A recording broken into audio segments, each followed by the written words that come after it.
mag-unboxing tayo ng ring light. Kung paano siya ikabit sa tripod.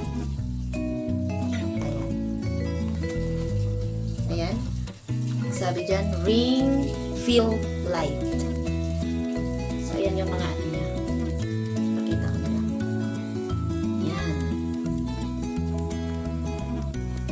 So, buksan natin. Ito.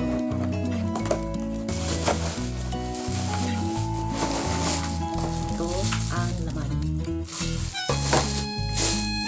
Ito. Kakabit natin ito sa... Ito yung ring light niya. So, meron siyang connector para sa... Kasi pang USB yung ano niya.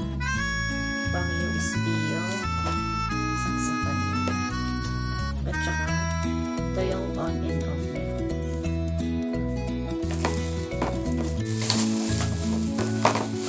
Ito pa yung laman.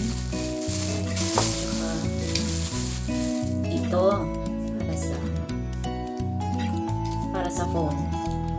So, yan. Ganyan siya kahaba. Ganyan na talaga siya. So, yan. Tatanggalin natin ito. Tapos, ilalagay natin ito. Yan.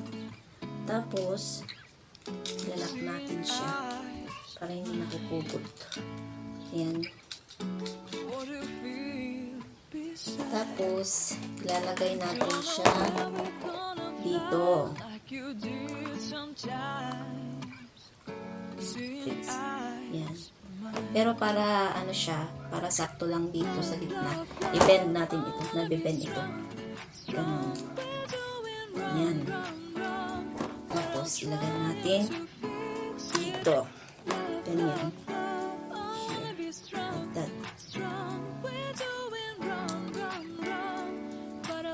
Ayan. So, kapag sinaksak mo to, so, kinuha ko yung adapter ng charger ko. Sasaksak natin to para umilaw siya.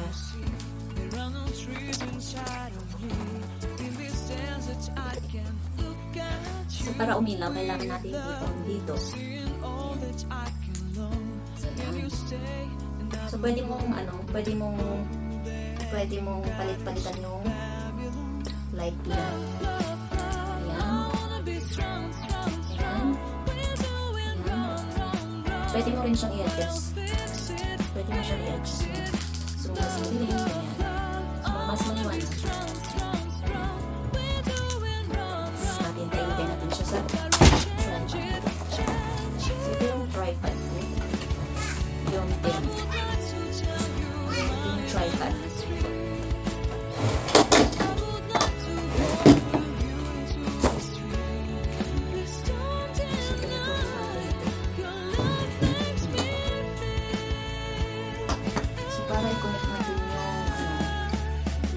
Ilagay natin siya dito.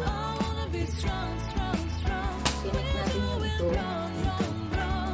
Para ganyan siya.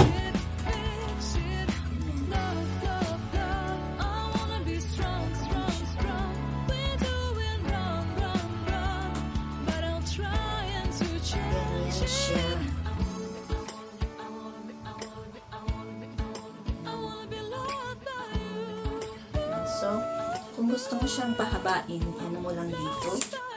Yan, pababa na yan. Tapos dito, kung gusto mo pa mas mahaba, ganyan. So, gawin mo lang din parehas.